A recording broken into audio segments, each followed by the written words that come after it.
Hey guys, so I am back with another Love and Hip Hop Hollywood Season 10 review. This review is for episode 2. If you did not catch my review for episode 1, please go check that out and I will have the link to that video in my description box. Now try to bear with me through this review because my voice is a little bit messed up. I am a little bit under the weather. It's really cold here on the East Coast, so just try to bear with me through this review. Now this episode starts with Chrissy and Kimbella showing up together to Remy Ma's celebration that she threw for herself because she is finally off of parole. Now, there's have been tension this entire night at this celebration. So many people are in the same room together who don't get along, and so there's literally been tension the entire night. Now, Yandy looks like she's confused seeing Chrissy and Kimbella together because no one ever thought they would see the two of them linked up together after their physical altercation that they had, because Chrissy really beat the hell out of Kimbella, so I'm surprised to see them together as well, although they did clear the air with one another and were able to move forward. Now, Chrissy wants to clear the air with Yandy because they're going to end up being in the same spaces, they're in the same city, and they have some of the same people that they associate with, so they're going to end up being in the same place at the same time, and she doesn't want it to always be tension. So Chrissy wastes no time. She goes right up to Yandy and tells her that they need to clear the air. She tells Yandy that she feels like Yandy overstepped her boundaries when she was managing Jim because she was telling him how to spend his money and telling him that he needs to stop buying stuff for Chrissy because he's spending too much.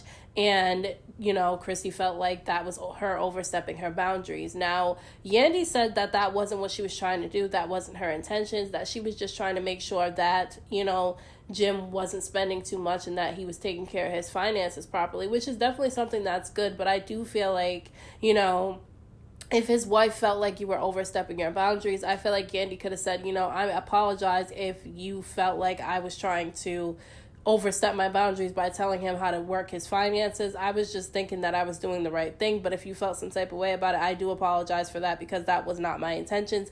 But I also don't think Yandy should apologize if she doesn't feel sorry for it, and I don't think she does. So, Chrissy starts getting aggravated because she feels like the conversation isn't going anywhere. She feels like Yandy's not admitting to her part in things, and so the conversation literally went nowhere, and I think that there's going to be a lot of drama between the three of them this season. So Kimbella ends up meeting with Chrissy, and Chrissy tells her that she invited Jonathan to meet with them because she wants him and Kimbella to be cordial. She's friends with both Jonathan and Kimbella, and she wants the people that are in her circle to be cool with one another. Now, Jonathan and Kimbella were actually friends, but when Yandy and Kimbella had a falling out, Kimbella felt like Jonathan was taking Yandy's side, and so that's why the two of them weren't cool anymore. Now, Jonathan and Kim were actually cordial through this little lunch meeting. Jonathan did take accountability for his part and things, but he did let Kimbella know that, Yandy's his friend and he's always going to defend Yandy. So if he's in a setting and Kimbella's talking about Yandy, he's going to come to Yandy's defense. She has to respect the fact that, he was being honest with her and letting her know, look, if you talk crap about Yandy, I'm going to defend Yandy. So I feel like, Kimbella should just never mention Yandy's name when she's hanging out with Jonathan. Because, if you don't want to hear him defend her, don't talk about her in his presence. Now, she ends up accepting his apology and tells him that she would like him to be more neutral. I don't know how neutral he could possibly be in this situation because he's obviously closer to Yandy. Now, Chrissy seems like she's still bothered about Yandy not taking accountability for her part in their fallout, and so Chrissy feels like there's no, mending the relationship between her and Yandy because she feels like she's taking accountability for her part and Yandy's not doing the same. So I'm interested to see what happens with the two of them throughout this season because I know it's going to be a hell of a lot of drama with them too because it doesn't seem like anything's going to be fixed anytime soon. Now, Chrissy tells them that she's been a part of Lady Millionaires Club where they flip houses, so basically she's trying to be a part of real estate, which I definitely think is something that's, good to do. There's a lot of money to be made in real estate. So Remy is feeling the pressure to meet everybody's expectations because she feels like everyone has high expectations for her. She wants this album to be perfect and she really wants her career to be skyrocketed because of the fact that, she had to take a little bit of time, some downtime because she was pregnant and she had the baby. But Fat Joe was there with her, okay, because he's her mentor. And I felt like he was being a little bit hard on her in this scene. Some people may disagree, but I felt like he was because he was telling her that she has the baby a lot and that she needs to figure out how to balance it all, because he sees women with more children than her that are able to do a lot at the same time. So I do feel like he was being hard on her, but she definitely is going to have to figure out how she's going to be able to balance being a new mom and also her career, because she's breastfeeding that baby. So it's like, how it's difficult to work and breastfeed. It definitely is. I never done it before, but I know women who have, and they say that it's very difficult to do. Now, she's not the type of rapper that you expect to be on stage twerking, or you expect for her to give you a song to twerk to. That's not the type of music that she does. People expect bars from Remy, and that's what Joe was trying to tell her. And so that's why she's really feeling the pressure to make sure that this album is really, really good.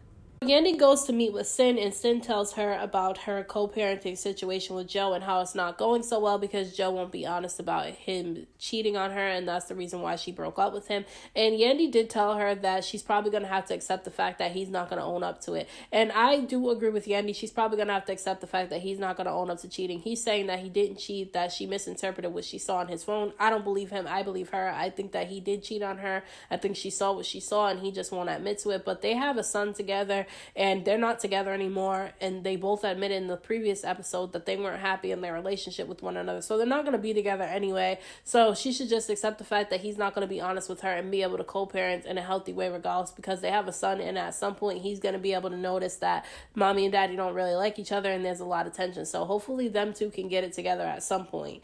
Now, Rich, with his old tired ass, ends up showing up to this little meeting, and I'm surprised to see him and Sin are cool with one another, but they had issues with one another when Sin and Erica were dating, because, you know, Rich was messing with Erica at the same time that Sin was, so they had a lot of tension.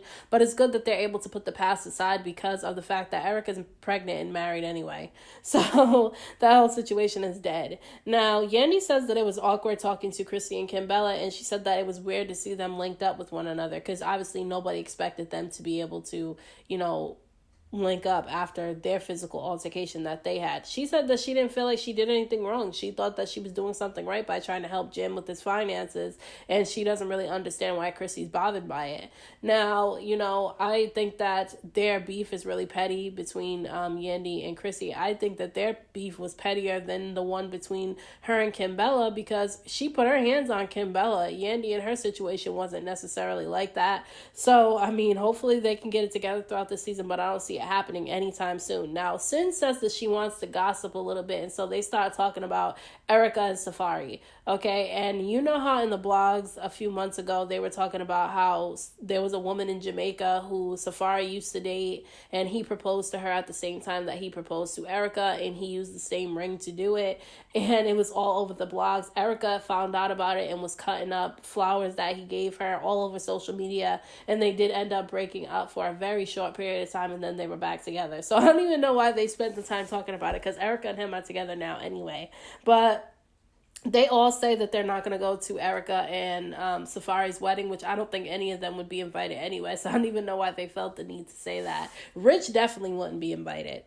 So Erica ends up meeting with Tahiry. Tahiry used to date Joe Budden, and she's returning to this season of Love and Hip Hop New York. Now, Erica meets with her to show her that she's pregnant, and Tahiry's happy to see that Erica's pregnant, and she's happy because Erica has had a lot of toxic relationships that we were able to see. And so, I mean, it is definitely nice to see that she's found somebody who actually makes her happy and makes her feel the way that she's never felt before, and now she's expecting a baby with him. So I really do hope that everything works out with Erica and Safari. I truly do, but he's going to have to be able to balance her mouth, because her mouth is extremely reckless. Now, Erica tells Tahiry that Joe is single, and I feel like Erica was trying to push Tahiry into trying to get with Joe, and I thought that that was stupid, because if you know that their relationship was really toxic, why would you try to get your friend back with him? I was like, I don't understand why people do things like that. It was the same thing with Love and Hip Hop Hollywood, when everybody kept trying to, you know, tell Lyrica that she needs to give one another chance. Like, why would you try to push your friend to be with somebody who is really toxic to them? So, you know, Tahiry said that Joe reached out to her before he proposed to Sin, which I think is a little bit sketchy. It's like, you see what I mean? Joe won't admit to his cheating, but, you know, he didn't even tell Sin that he reached out to his ex-girlfriend when he was going to propose to her, which is really odd to me. he had proposed to Tahiry before too, and she rejected his proposal because she said that the relationship was too toxic. And I commend her on being able to reject that proposal, because there's probably a big part of her that wanted to accept it because she loved him.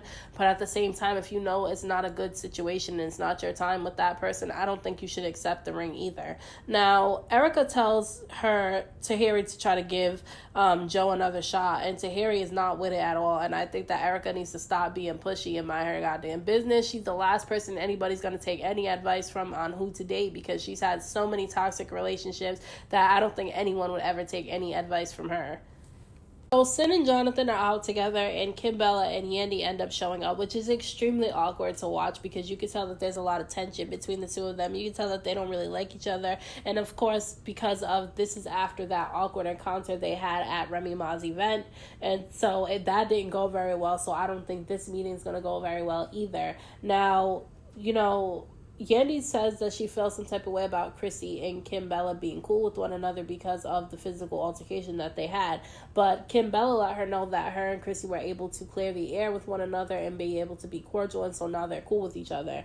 Now, Sin tells them that she saw something about Chrissy and Jim Jones' house being foreclosed on, and so Yandy reads the article and she starts reading it out loud, and it says something about how, Jim's finances started to get a little bit messed up around 2010, and she brought up the fact that that was around the time that she stopped managing him. And so Kimbella felt like Yandy was being messy in that situation, and that she was gloating about the fact that their finances got messed up after she stopped managing Jim. And so, Kimbella starts defending Chrissy against Yandy, and so Jonathan ends up jumping in it, and he tells Kimbella that she needs to calm down because she's standing up yelling at Yandy at this point, and he feels like she's doing too much, because you would think that her and Chrissy were like best friends the way that she was defending her. But I also felt like Jonathan was being a little bit of a hypocrite, because he had said that he could be cool with Kimbella, but if she talks about Yandy, he's going to defend her. So I don't understand why he doesn't see that,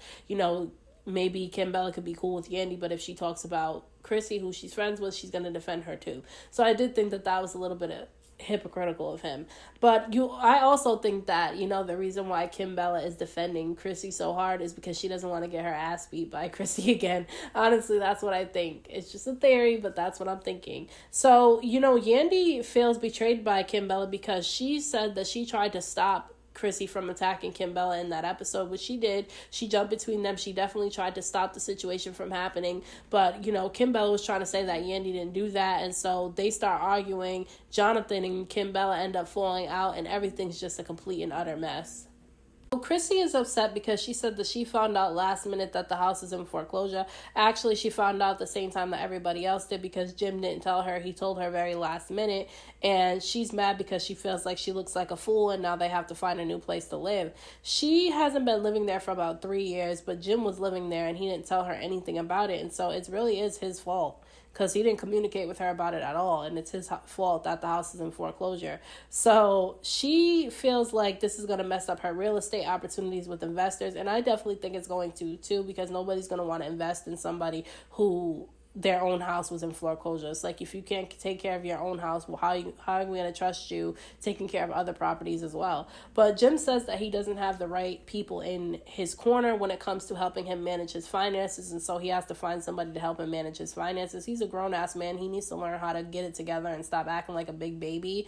I felt like he needed her in those 3 years, because he made a whole mess when she was gone. So now she has to be the cleanup person and clean up all the mess that he's made.